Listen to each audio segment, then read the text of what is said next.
All right, it's the 9th day in the month of December 2024, and the feeling of the season is upon us. It's catching up, and we are happy to be here to bring you this show this morning. It's Morning Flakes on New Dawn on your darling station, Ogtv. My name is Abeokuta, and I have Lara Emmanuel with me this morning to run this show for the next 1 hour or so, 1.5 hours. Good morning, Lara. Good morning, Abeokuta. Why are you, what are you expecting? What are you expecting? What happened to the delectable part? Do we have to do this all the time, Abeokuta? You see why I miss Akim? It's been deleted. It's been deleted from it's been deleted from my mind. You see why I miss Akim, really? Yeah, maybe Akim is forget the delectable part. Akim is generous when it comes to that, but I'm not. Why are you not?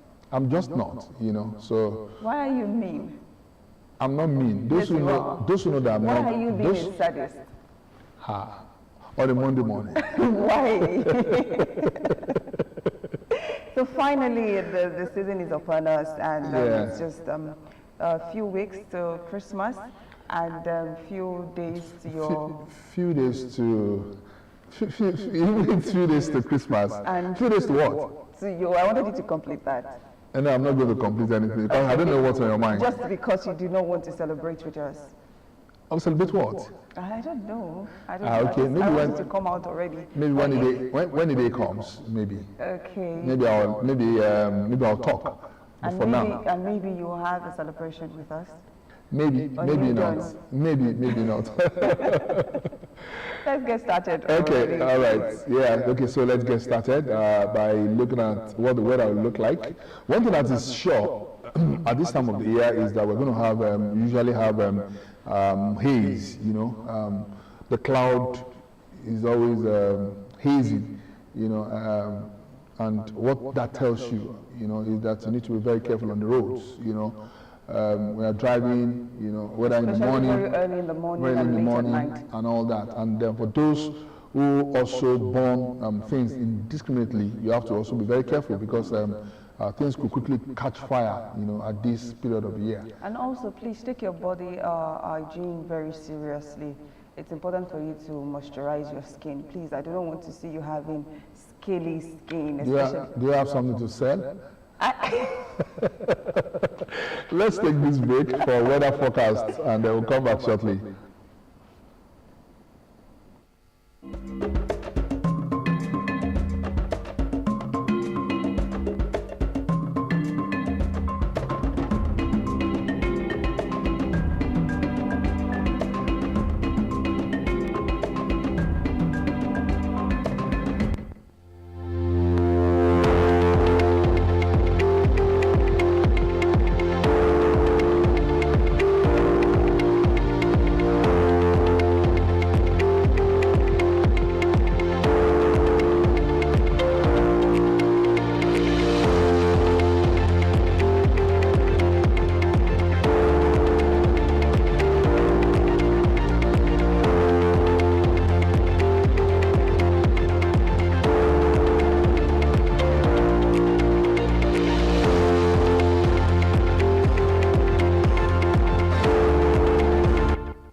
That was weather for today, and wherever you live, I'm sure you must have picked which one belongs to you. Lara, I don't know where you live, but I know that you must have also seen how the weather will actually affect your neighborhood today. Why are you particular about where I live? Because we're both together on the program. Okay. So I couldn't have been talking to someone else, But you can talk to me without talking about where I live. Okay. You don't want to reveal that. We all know where you live. Okay, let's go to the news. And this morning we're starting with this. The Nigeria Center for Disease Control and Prevention has allayed fears over the newly detected COVID-19 XEC variant reportedly in circulation in Australia. The NCDC, who stated this in a statement, noted that the National COVID-19 Technical Working Group continues to monitor and conduct analysis of surveillance data, both internationally and across the country, to guide public health response activities. It also said, in line with the emergency preparedness and response strategy, it has continuously upgraded and updated the strategies and capabilities for a quick and effective response, and a dynamic risk assessment stroke readiness assessment is being organized to guide in developing a plan of action. NCDC allays fears over variant discovery in Nigeria. I think, like we do say, God forbid, we don't want to go through that experience anymore. Sure. The first time I read the story about the new variant, I just said to myself, I hope it doesn't get to Nigeria. But unfortunately, here it is, and I just want to believe that the NCDC are proactive enough, because they saw the news, they saw that this variant was out there before it got into the country. Yeah. Unlike the first time that the outbreak happened, it took everybody, it took the whole world unaware. So there is no excuse for not being proactive this time around. I think that's why they actually came out, But we can, I think all we need to do is just to really be on top of our game. Exactly. This is December. This is a period that people travel a lot. People mingle. People mingle. People will come from far and near, come back to come to Nigeria from different countries of the world, to come celebrate Christmas and the New Year. And also, we really need to really be on top of our game. And I'm quite happy that NCDC, has come out to actually, allay fears, among Nigerians. Okay. Ogun State has emerged as the best overall performing state in digital technology development. This is the result of the collaborations between the state government and information and communication technology ICT professionals, as well as startups, towards advancing the digital economy. Speaking while presenting the award at the 12th regular meeting of the National Council on Communications, Innovation and Digital Economy held in Makadi, Benue State, Governor Hyacinth Aliya commended Prince Dakwa Abiodun's administration in digitalization and tech entrepreneurship, which has positioned the state as the best among other states.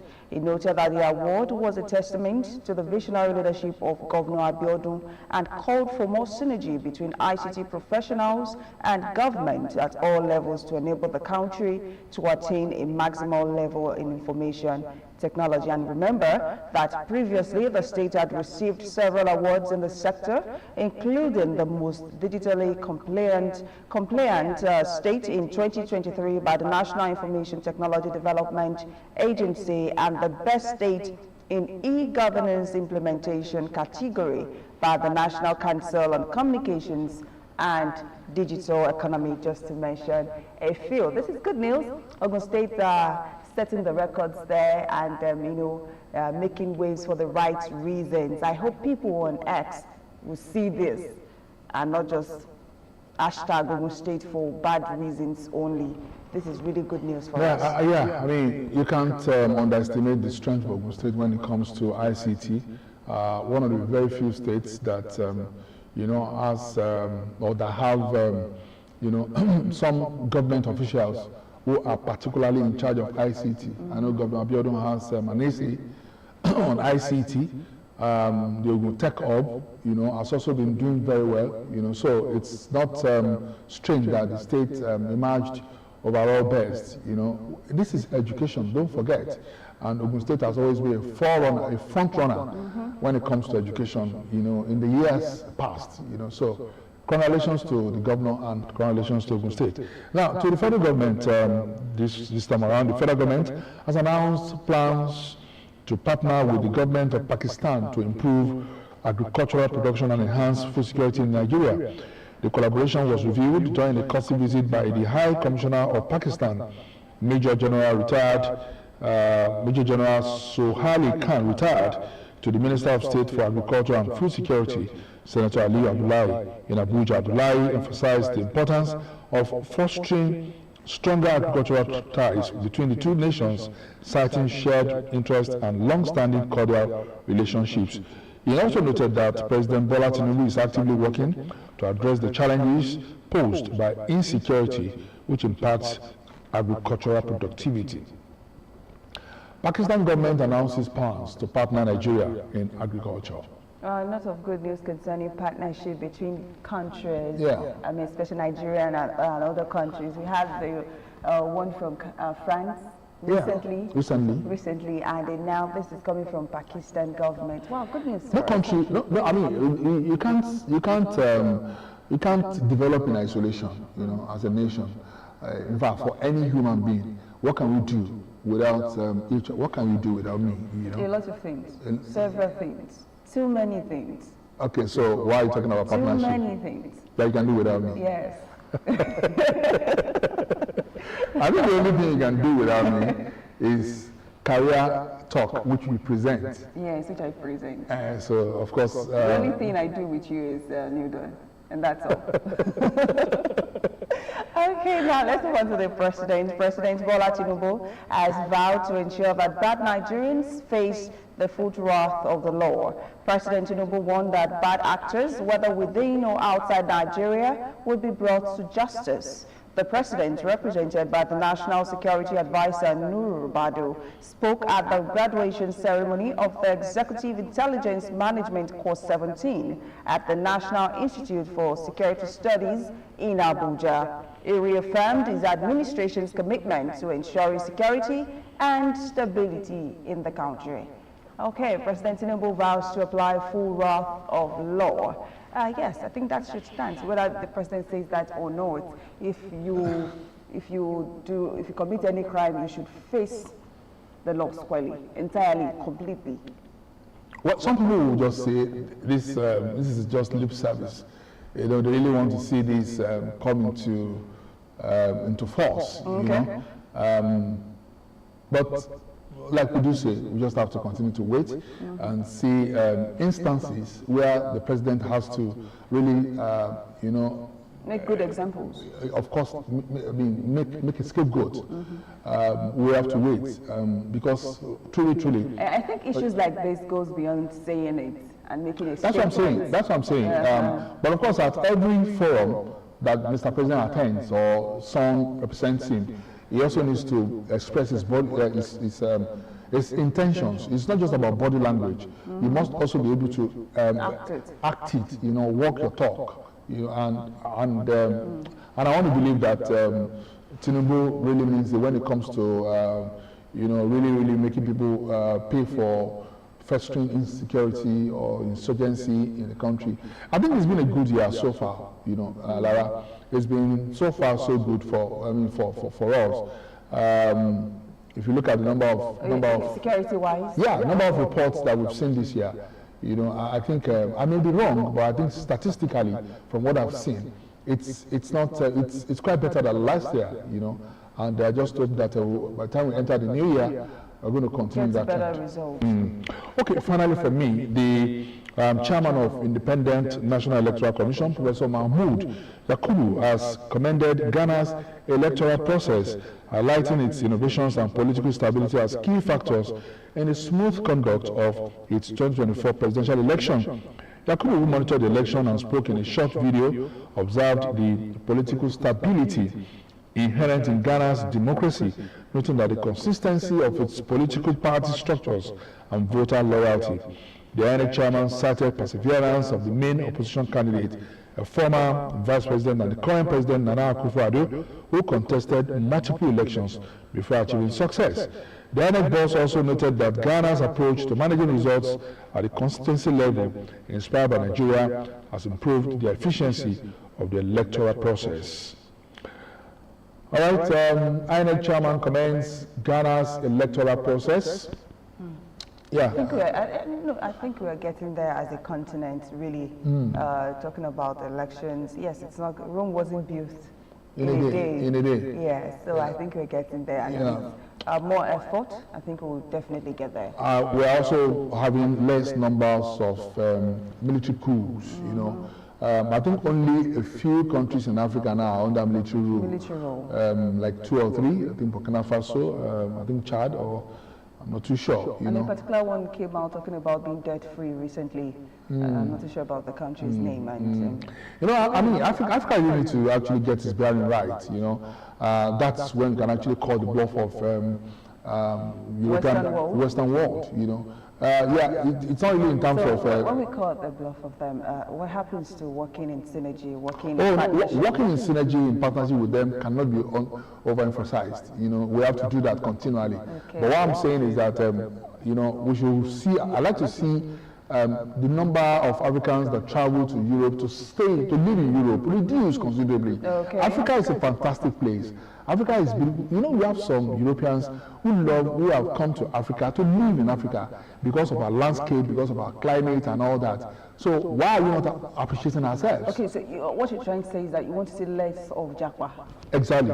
Okay. I want to see, but of course that is dependent on so many factors, you know. Okay, now talking more about synergy and partnership, we have this one about the Danish Embassy and Danish Veterinary and Food Agency have announced their commitment to support the National Agency for Food and Drug Administration and Control to fight the growing threat of antimicrobial resistance in Nigeria. Described as a silent pandemic to the human race because infections are once easily treated with antimicrobials are now becoming increasingly difficult and sometimes impossible to manage. Due to the surge of the AMR, the Director General of NAFDAC, Professor Mojisola Adeyeye, described the collaboration between the two as timely. The collaboration emerged in Lagos during a stakeholders workshop themed Educate, Advocate, Act Now in Lagos to mark the 2024 World Antimicrobial Awareness Week, where the NAFDAC DG highlighted the antimicrobial resistance is reversing decades of medical progress, making infections once treatable with antibiotics increasingly difficult to manage. Okay, that's another good news. Synergy, partnership, we've talked about that already, and this is another one between the Danish government and the Nigerian government trying to combat antimicrobial diseases, which is good news. Another partnership. Another partnership. Okay, so let's move on, and this time around we'd like to call on Dr. Shugo to give us today's pep talk, and 3 ways of winning this week is the topic. So stay with us, we'll be right back shortly.